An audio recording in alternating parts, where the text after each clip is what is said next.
दोस्तों, जब से मैंने इस्लामिक गोल्डन एज के बारे में पढ़ना स्टार्ट किया है, तब से मुझे खुद पर अफसोस हो रहा है कि मैं किस अंधेरे में जी रहा था। दोस्तों, हम सब मुसलमानों को अपने आप पर अफसोस करना चाहिए, क्योंकि हमें ये तक नहीं पता है कि हमारे बाप दादाओं ने, हमारे पूर्वजों ने इस दुनिया के लिए क्या क्या किया है। हमने तो सिर्फ आइंस्टाइन, न्यूटन, गैलीलियो ये सब नाम रट रखे हैं, पर जाबिर बिन हय्यान अल ख्वारिज़मी, अबू अल सीना, इन नामों से हम कभी परिचित नहीं हो पाए। हमें अपने ही इतिहास के बारे में नहीं मालूम है, और शायद यही वजह है कि आज हम इल्म के मैदान में पिछड़ गए हैं। आज की इस वीडियो में मैं आपको 5 और मुस्लिम वैज्ञानिकों से अवगत कराऊंगा जिन्होंने साइंस के इतिहास में एवोल्यूशन बर्पा कर डाला। मोहम्मद इब्ने मूसा अल ख्वारिज़मी। इस महान मुस्लिम वैज्ञानिक के बारे में जितना बोला जाए, जितना लिखा जाए, उतना कम है, क्योंकि यही वो वैज्ञानिक है जिसकी वजह से आज हम गणित के मुश्किल से मुश्किल सवाल को हल कर पाते हैं।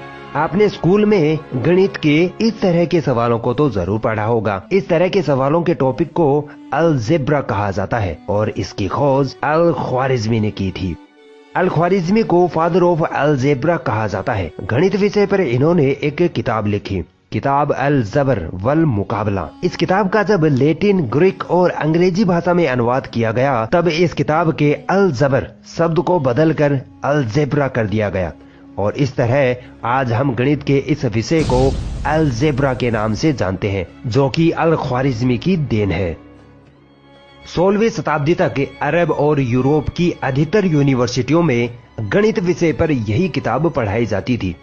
दोस्तों, अगर मैं ये कहूँ कि बिना अल ख्वारिज़मी के आज कंप्यूटर की खोज ना होती, तो शायद मैं गलत नहीं होऊंगा, क्योंकि कोई भी कंप्यूटर बिना एल्गोरिदम के नहीं चल सकता, और इसी एल्गोरिदम सिस्टम की खोज अल ख्वारिज़मी ने 1000 साल पहले ही कर ली थी। लैटिन भाषा में अल ख्वारिज़मी को एल्गोरिदमी कहा गया, और इसी से बना एल्गोरिथम। अल ख्वारिज़मी ने एस्ट्रोनॉमिकल टेबल्स पर खूब काम किया। मैथमेटिक्स के साथ साथ ये एस्ट्रोनॉमी और जियोग्राफी में भी काफी माहिर थे। अबू अल कासिम अल ज़हरावी। जैसा कि दोस्तों मैंने पिछली वीडियो में बताया था कि अंग्रेज मुस्लिम वैज्ञानिकों के नाम बिगाड़ दिया करते थे, ताकि उनको और उनके आविष्कारों को छुपाया जा सके। ऐसा ही इस मुस्लिम वैज्ञानिक के साथ भी हुआ। अंग्रेजों ने इस मुस्लिम वैज्ञानिक का नाम अबू अल कासिम से बिगाड़कर एल्बुकेसिस कर डाला।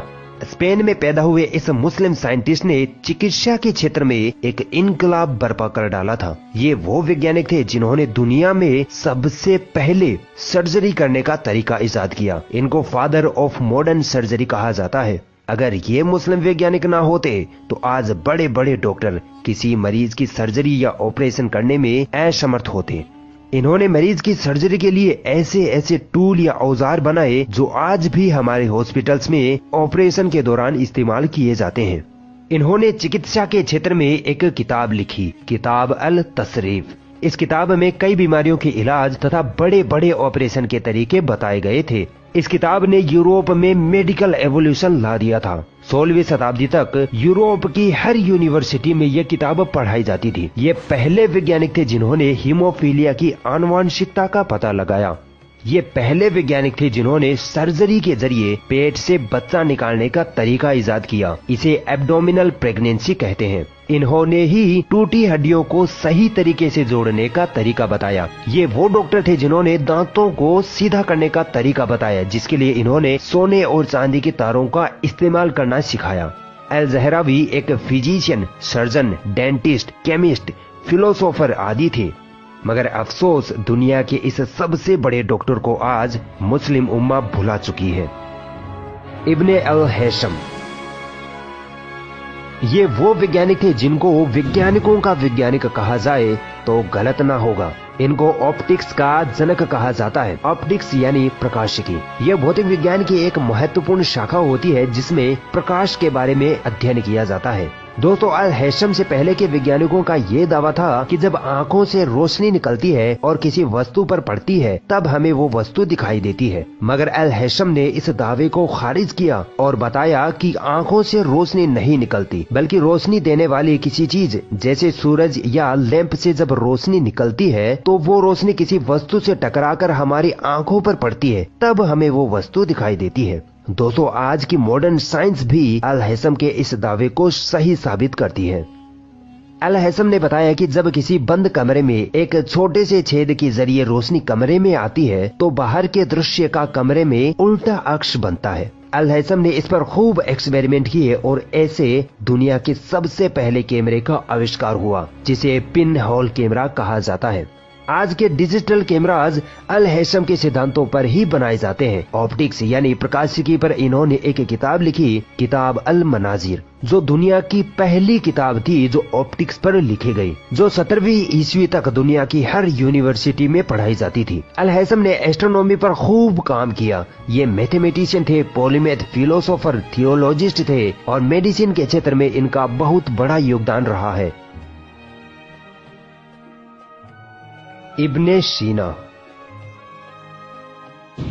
ये एक ऐसे वैज्ञानिक थे जिनको हर फील्ड का नॉलेज था, यानी ये पॉलीमैथ थे। इनको philosophy, astronomy, chemistry, physics, geography, geology, psychology, theology, logic और मैथमेटिक्स का इस तरह इल्म था कि इस इल्म में इनका कोई सानी न था। मगर इन सब से ज्यादा हटकर इनको चिकित्सा के क्षेत्र में महारत हासिल थी, और इतनी महारत हासिल थी कि चिकित्सा के क्षेत्र में इन्होंने 40 से ज्यादा किताबें लिख डाली, जिनमें से अधिकतर किताबें बीमारियों के इलाज व दवाइयों पर थी। चिकित्सा के क्षेत्र में लिखी किताबों में से 2 किताबें, द बुक ऑफ हीलिंग और द कानून ऑफ मेडिसिन, ये 2 किताबें इतनी ज्यादा मशहूर हुई कि यूरोपीय वैज्ञानिकों ने इनको एनसाइक्लोपीडिया ऑफ मेडिकल का दर्जा दे डाला, और 16वीं-17वीं शताब्दी तक ये यूरोप की हर यूनिवर्सिटी में पढ़ाई जाती थी। इब्ने सीना को फादर ऑफ मॉडर्न मेडिसिन का दर्जा हासिल है। ये वो माहिर वैज्ञानिक थे जिन्होंने बताया कि किस तरह हमारा दिमाग हमारे पूरे शरीर को कंट्रोल करता है। अल जजारी, पूरी दुनिया ये मानती है कि मशीनों ने हमारे जीवन को बहुत आसान बना दिया है, खासकर वाहनों और बहुत सारी मशीनों के इंजन में 2 चीजें सबसे खास होती हैं, कैमशाफ्ट और क्रैंकशाफ्ट। इन दोनों के बिना कोई इंजन चल ही नहीं सकता है। अब हैरान कर देने वाली बात यह है कि इन दोनों उपकरणों का आविष्कार एक मुस्लिम वैज्ञानिक अल जजारी ने किया था। अल जजारी की वजह से ही आज हम गाड़ी, मोटर, हवाई जहाज आदि को देख पा रहे हैं और उनसे सफर कर पा रहे हैं। अल जजारी को फादर ऑफ रोबोटिक्स या ऑटोमेटा कहा जाता है, क्योंकि ये वो पहले वैज्ञानिक थे जिन्होंने ऑटोमेटिक मशीनों का आविष्कार किया था, जैसे घड़ियों का आविष्कार, जिनमें elephant clock, candle clock, water clock शामिल है। आज हम छत पर पानी पहुंचाने के लिए जिस वाटर पंप मशीन का इस्तेमाल करते हैं वो इन्हीं के आविष्कार का नतीजा है। इन्होंने एक फीमेल रोबोट भी बनाया था जो लोगों को पानी और चाय सर्व किया करता था। इन्होंने एक ऑटोमेटिक हैंड वॉशिंग मशीन भी बनाई जो आज मॉडर्न फ्लश टॉयलेट में यूज की जाती है। दोस्तों आप सोच भी नहीं सकते कि ये कितने बड़े वैज्ञानिक थे। इनको इस्लामिक गोल्डन एज का पहला इंजीनियर कहा जाता है। ये polymath, scholar, inventor, mechanical engineer, artist और मैथमेटिशियन थे। इन्होंने एक किताब लिखी जिसका नाम है the book of knowledge of Angénieux mechanical devices. इस किताब में अल जजारी ने 100 से ज्यादा मशीनों के आविष्कार के बारे में लिखा है। दोस्तों मैं आप सभी से रिक्वेस्ट करूंगा, खासकर मुसलमानों से, कि आप अभी इस वीडियो को देखने के बाद गूगल पर जाइए और लिखिए इस्लामिक गोल्डन एज, और इसे आप जितना पढ़ सकते हैं, इसके बारे में जितना जान सकते हैं उतना जानिए। कम से कम यार अपने इतिहास के बारे में तो पढ़िए। इंशाअल्लाह इससे आपको बहुत फायदा होगा और आपके इल्म में बहुत ज्यादा इजाफा होगा।